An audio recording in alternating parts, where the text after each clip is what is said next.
श्रद्धेच्या नावाखाली लोकांचा कसा गैरफायदा घेतला जातो। नुकतीच झालेली गुरुपौर्णिमा आणि या गुरुपौर्णिमेच्या निमित्तानं सोशल मीडियावर तुम्ही अनेक तथाकथित गुरुवर्यांचे व्हिडिओ हे अपलोड झालेले सुद्धा पाहिलेले असतील।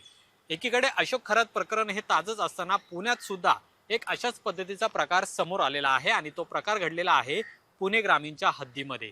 चक्क एक तरुण असलेला स्वप्नील लांडे नावाचा आणि स्वतःला गुरुवर्य म्हणवणाऱ्या स्वप्नील लांडेंनी अनेक लहान मुलींचं लैंगिक शोषण केल्याचा आरोप त्याच्यावर करण्यात आलेला आहे।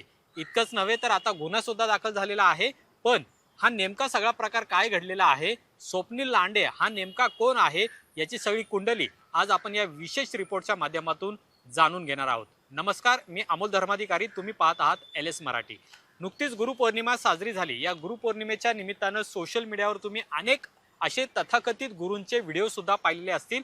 अगदी त्यांचे शिष्य त्यांचे पाय धुवून ते पाणी पित असताना सुद्धा तुम्ही पाहिलेले असेल। या संपूर्ण घटनेमध्ये किंवा या व्हिडिओमध्ये फक्त लहान मुलंच नाही किंवा अल्पवयीन तरुणी नाही, तर अगदी मोठमोठे नागरिक सुद्धा या गुरूंच्या पाया पडून त्यांच्या पायाची पूजा करून, म्हणजे पाद्यपूजन ज्याला आपण म्हणतो ते करून, ते पाणी त्याला ज्याला तीर्थ म्हटलं जातं ते पिलेलं आहे। अशा पद्धतीच्या घटना या सुद्धा घडलेल्या आहेत, म्हणजे तसे व्हिडिओ सुद्धा समोर आलेले आहेत। पण पुण्यात एक धक्कादायक प्रकार समोर आलेला आहे, जो या अंधश्रद्धेला खतपाणी घालणारा आहे आणि श्रद्धेच्या नावावर कशा पद्धतीने हा बाजार सुरू आहे हे आज आम्ही तुम्हाला सांगणार आहोत। तर सुरुवात करूया।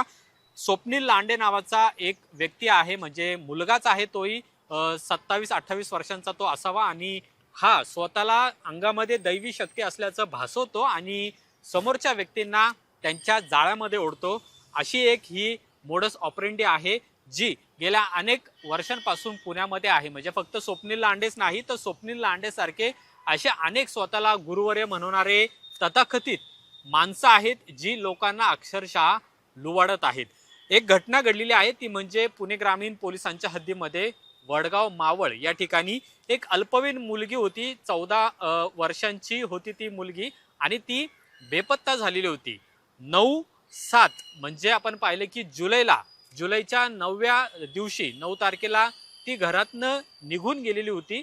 त्या मुलीच्या आधी तिची एक मोठी बहीण होती, ती सुद्धा 8 तारखेला घरातनं निघून गेलेली होती आणि ती खरं तर कुटुंब घेत होते। त्या दरम्यान त्यांच्या घरामध्ये एक व्यक्ती आजारी सुद्धा होती आणि त्यामुळे यांनी फक्त पोलिसांमध्ये तक्रार दिली आणि त्यानंतर ती मुलगी परत घरी येईल असा एक विश्वास त्यांना होता। पण ती मुलगी गेली, ती या स्वप्नील लांडेच्या संपर्कात आली। स्वप्नील लांडेचा एक शिष्य जो होता, त्या शिष्याच्या ती सुद्धा संपर्कात आली आणि त्यानंतर त्या दोघांनी लग्न केलं असं सुद्धा सांगितलं जात आहे। म्हणजे ही बाब तिच्या घरच्यांना सुद्धा कळलेली होती। पण दुसऱ्या दिवशी आपण पाहिलं म्हणजे 9/7ला त्यांची जी अल्पवयीन मुलगी होती ती सुद्धा घरातून किरकोळ कारणावरनं निघून गेली। म्हणजे तू मोठ्या बहिणीची तक्रार पोलीस स्टेशनला का दिली अशी तिने विचारणा तिच्या आईकडे गेली आणि त्यानंतर ती घरातनं निघून गेली। त्यावेळेस तिच्या आईला असं वाटलं की मुलगी घरातनं रागावून निघून गेलेली आहे आणि ती पुन्हा परत येईल, पण ती मात्र परत आली नाही आणि त्यानंतर पुन्हा एकदा या कुटुंबाने तिचा शोध आहे तो सुरू केला। मावळ पोलीस स्टेशनमध्ये याबाबतची तक्रार देण्यात आली होती। मुलीचा जो मामा आहे, या मामाला सुद्धा याबाबतची कल्पना देण्यात आली आणि त्यानंतर मामाने सुद्धा शोधाशोध आहे ती सुद्धा सुरू केलेली होती। आणि त्यानंतर आपण पाहिलं की जवळपास ही जी मुलगी आहे तिचा मामा तिला शोधत होता। मामाकडे गेलेली आहे का याची सुद्धा विचारणा त्यानंतर केली। नंतर मामाने मात्र याची सगळी विचारपूस केली, मित्रमंडळींकडे त्याची विचारपूस सुरू केली आणि त्यानंतर स्वप्नील लांडे उर्फ गुरुभाई या नावाने एक फोन करून सांगितलं की त्या मुलीला, अल्पवयीन मुलीला सांगितलं की तुला काही अडचण असेल तर तू माझ्याकडे येत जा। म्हणजे बिबेवाडीला यांचं एक मठ आहे, घर आहे, त्याच्यामध्येच हा मठ चालवला जातो, तिथे ये असं सांगितलं। आणि त्यानंतर ही मुलगी आहे ती त्या ठिकाणी निघून गेली आणि ह्या सगळ्याचा शोध आहे तो तिच्या मामाने शोधून काढलेला होता। वडगाव मावळ म्हणजे पुण्यातल्या ग्रामीण भागामध्ये मावळ तालुक्यामध्ये हे येतं। त्या वडगाव मावळमधून ही मुलगी लोकल ट्रेनने शिवाजीनगर रेल्वे स्टेशनवर आली आणि तिथून ती बसने या बिबेवाडी परिसरामध्ये गेली आणि त्यानंतर स्वप्नील लांडे याच्या ती घरी गेली। कार्यक्रम झाल्यानंतर दुसऱ्या दिवशी ती घरी येईल असं वाटलं होतं, पण ती दुसऱ्या दिवशी सुद्धा घरी आली नाही आणि त्यानंतर तिच्या मामाने हा सगळा शोध सुरू केला आणि त्यावेळेस असं निदर्शनास आलं की ही जी मुलगी आहे ती मुंबईला निघून गेलेली होती। त्यानंतर पुन्हा एकदा स्वप्नील लांडे याच्याशी संपर्क केला आणि स्वप्नील लांडेनीच तिला पळून नेलेला आहे असा संशय या कुटुंबाला आला आणि त्यानंतर कुटुंबाने पुन्हा एकदा या संदर्भातली माहिती आहे ती वडगाव मावळ पोलिसांना दिली। त्यानंतर ही एफ-आय-आर दाखल करण्यात आलेली आहे। या एफ-आय-आरची तारीख आपण पाहिली तर 24/7 हा एफ-आय-आर रजिस्टर करण्यात आलेला आहे।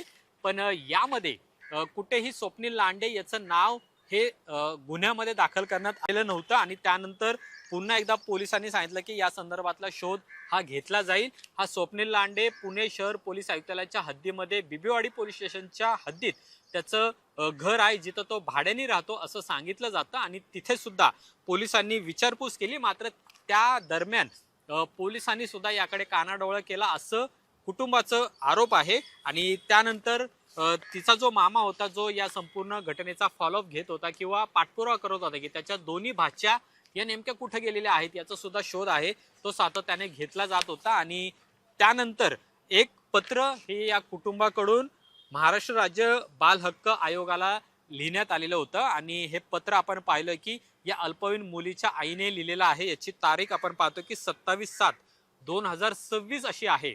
हे पत्राची तातडीने दखल या CWC ने घेतली, म्हणजे महाराष्ट्र राज्य बाल हक्क संरक्षण आयोग आहे यांनी घेतली आणि त्यांनी पुन्हा हे सगळं पत्र आहे, जी तक्रार आहे त्या तक्रारीचा दाखला देत पोलीस अधीक्षक कार्यालय, त्याचबरोबर Vadgaon Maval police station, Oshiwara police ठाणे, म्हणजे ओशिवरा पोलीस ठाणे म्हणजे मुंबईत, कारण की हा जो मामा आहे तो मुंबईला असतो आणि ही मुलगी सुद्धा मुंबईला गेलेली होती असा संशय होता। त्या अनुषंगानं त्यांना सुद्धा याची प्रत आहे ती पाठवण्यात आलेली होती आणि त्या तक्रारीमध्ये या स्वप्नील लांडेच्या संदर्भातला मजकूर आहे तो कुटुंबाकडून लिहिण्यात आलेला होता। म्हणजे जी तक्रार देण्यात आलेली आहे त्याच्या मध्ये जे लिहिलेलं आहे आपण पाहतोय की अल्पवयीन मुलींची फसवणूक, मानसिक आणि शारीरिक शोषण, अंधश्रद्धा, ब्लॅकमेलिंग आणि धमक्यांप्रकरणी तातडीने चौकशी करावी आणि या मुलींची सुटका करावी। त्या अनुषंगानं जी काही कायदेशीर कारवाई आहे ती करा आणि याचा अहवाल तातडीने 7 दिवसांमध्ये आम्हाला द्या असं सुद्धा यामध्ये म्हटलेलं आहे। त्याचा संदर्भ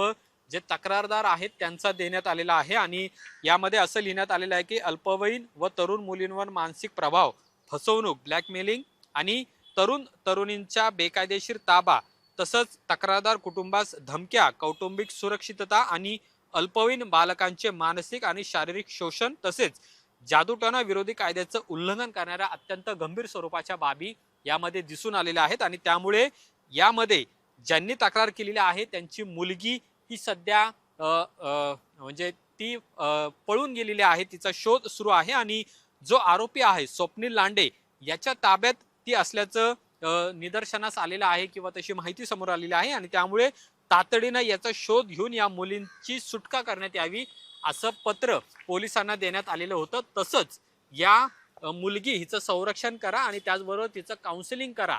आपण पाहिले की ज्यावेळेस ही मुलगी कुटुंबाकडे आली त्यावेळेस तिचं काउन्सिलिंग सुद्धा करण्यात आलेलं होतं। बाल कल्याण समितीने तिचं काउन्सिलिंग केलं आणि नेमकं काय घडलेलं आहे हे तिच्याकडून जाणून घेण्याचा प्रयत्न करण्यात आला। ती मुलगी घाबरलेली होती, ती काही सांगण्याच्या परिस्थितीमध्ये नव्हती असं सुद्धा कुटुंबाकडून सांगण्यात येत होतं आणि त्यामुळे तातडीनं यामध्ये महाराष्ट्र राज्य बाल हक्क संरक्षण आयोग आहे यांनी असं म्हटलंय की संशयित आरोपी जो स्वप्नील लांडे उर्फ गुरु, त्याचे साथीदार स्मिता आणि कृष्णा जे इतर आहेत यांच्या विरुद्ध BNS बाल न्याय अधिनियम JJ ऍक्ट नुसार पोक्सो कायदा, म्हणजे अल्पवयीन मुलगी जर असेल तर पोक्सो कायदा अंतर्गत आणि त्याचबरोबर महाराष्ट्र जादूटोणा विरोधी कायदा अंतर्गत तात्काळ गुन्हा दाखल करून कडक कारवाई करा अशा पद्धतीचं पत्र हे 27/7/2026 रोजी देण्यात आलेलं होतं आणि त्या अनुषंगानं पुन्हा एकदा पोलिसांनी वडगाव मावळ पोलिसांनी कारवाई करायला सुरुवात केली आणि जी तक्रार मूळ आधी या मुलीच्या कुटुंबाने दिलेली होती त्याच्यामध्ये आपण पाहतोय की एक कलम आहे ते सुद्धा वाढवण्यात आलेलं आहे। यामध्ये असं म्हटण्यात आलेलं आहे की जी जबाब ज्या मुलीच्या आईने दिलेला आहे त्या आईचा जबाब आणि महिला दक्षता समिती सदस्य यांच्यासमोर जो या अल्पवयीन मुलीचा जबाब नोंदवलेला आहे त्या अनुषंगानं त्यामध्ये ही जी अल्पवयीन मुलगी आहे हिला स्वप्नील लांडे यांनी घरी नेलं आणि त्यानंतर तिला मांडीवर बसून कानामध्ये मंत्र फुकला आणि कधी भांडण झाले तर तू इकडे ये अशा पद्धतीचं तिने जबाबात म्हटलेलं आहे। खरं तर इथं संदीप लांडे असं नाव पोलिसांनी केलेलं आहे, म्हणजे ती टायपिंग मिस्टेक असावी असं सांगितलं जात आहे। मूळ त्याचं नाव आपण पाहिलं की स्वप्नील लांडे असं आहे। खरं तर ती अल्पवयीन असताना सुद्धा आणि घरातून निघून गेलेली असताना सुद्धा स्वप्नील लांडे याने तिला त्याच्या मांडीवर बसवला आणि जो कानामध्ये मंत्र फुकलेला आहे त्या अनुषंगानं वरिष्ठांशी चर्चा पोलिसांनी केली आणि त्यानंतर या गुन्ह्यामध्ये BNS कलम 75 आणि लैंगिक अपराधापासून बालकांचे संरक्षण आणि 2012चं कलम 8 अन्वये यामध्ये वाढ करण्यात आलेली आहे असं वडगाव मावळ पोलिसांनी ॲडिशनल रिपोर्ट आहे किंवा जे आपण त्याला पुरवणी म्हणतो ते यामध्ये दाखल केली आणि त्यानंतर या स्वप्नील लांडेवर हा गुन्हा दाखल करण्यात आलेला आहे। आता या संपूर्ण प्रकरणाची माहिती वडगाव मावळ पोलिसांनी पुणे पोलिसांना सुद्धा दिलेली आहे, बिबवेवाडी पोलीस स्टेशनला सुद्धा दिलेली आहे। या पुणे पोलीस आयुक्तालयाच्या ज्या अतिरिक्त आयुक्त आहेत गुन्हे शाखेच्या त्या तेजस्विनी सातपुते यांना सुद्धा या संदर्भातलं पत्र देण्यात आलेलं होतं, पोलीस आयुक्तांना पत्र देण्यात आलेलं होतं आणि त्यानंतर आता पोलिसांनी या संपूर्ण प्रकरणाची चौकशी आहे ती सुद्धा सुरू केलेली आहे। पण सुरुवातीला जी कुटुंबाकडून तक्रार देण्यात आलेली होती त्यानंतर मात्र ग्रामीण पोलिसांनी याची तातडीनं दखल घेतली नाही असं सुद्धा कुटुंबाचं म्हणणं आहे। या दरम्यानच्या काळामध्ये जो पीडित मुलीचा मामा आहे या मामाला सुद्धा या स्वप्नील लांडेकडून बदनाम करण्याचा प्रयत्न आहे तो केला गेला असं त्या मामाने सुद्धा आपल्याशी बोलताना सांगितलेलं आहे। आता सद्यस्थितीमध्ये हा स्वप्नील लांडे आणि त्याचे जे हे साथीदार आहेत ते मात्र फरार आहेत। पुणे पोलीस आणि पुणे ग्रामीण पोलीस सुद्धा त्याचा शोध हा घेत आहेत, पण सद्यस्थिती तरी तो त्या घरी राहत नाहीये किंवा तो तिथे नाहीये आणि त्यांचा संपर्क आहे तो सुद्धा होत नाहीये। त्याचबरोबर या स्वप्नील लांडेचा जो शिष्य आहे आणि ज्या शिष्यासोबत या पीडित मुलीच्या मोठ्या बहिणीने लग्न केलेलं आहे ती सुद्धा अजून मिळून आलेली नाही आणि त्यामुळे जी तक्रार पुणे शहर पोलिसांकडे सुद्धा दाखल झालेली आहे त्या अनुषंगाने सुद्धा पुणे पोलिसांचा तपास हा सुरू आहे। जोपर्यंत ती मुलगी म्हणजे पीडित मुलगीची मोठी बहीण आहे ती सुद्धा समोर येत नाही तोपर्यंत नेमकं हे काय घडलेलं आहे हे सांगता येणार नाही असं पुणे पोलिसांचं म्हणणं आहे।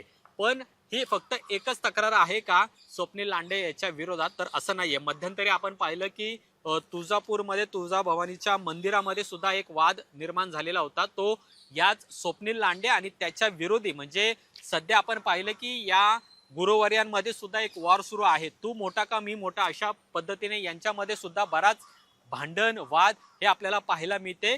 भक्त हे आपल्याकडेच यावेत त्यांना आपल्याकडेच ओढावं अशी जी एक जुगलबंदी किंवा यांच्यामध्ये रस्सीखेच आहे ती सुद्धा आपल्याला पाहायला मिळते। म्हणजे सोशल मीडियामध्ये तुम्ही ते पाहिलेलं असेल आणि त्या अनुषंगानं तुळजापूरमध्ये सुद्धा एक घटना यामध्ये घडलेली होती, 4थ्या महिन्यामध्ये ही घटना घडलेली होती। त्या अनुषंगानं सुद्धा स्वप्नील लांडे त्याचे साथीदार आणि त्याच्या विरोधातली जी मंडळी होती त्यांच्यावर सुद्धा तुळजापूर पोलीस स्टेशनमध्ये या संदर्भातला गुन्हा दाखल झालेला आहे।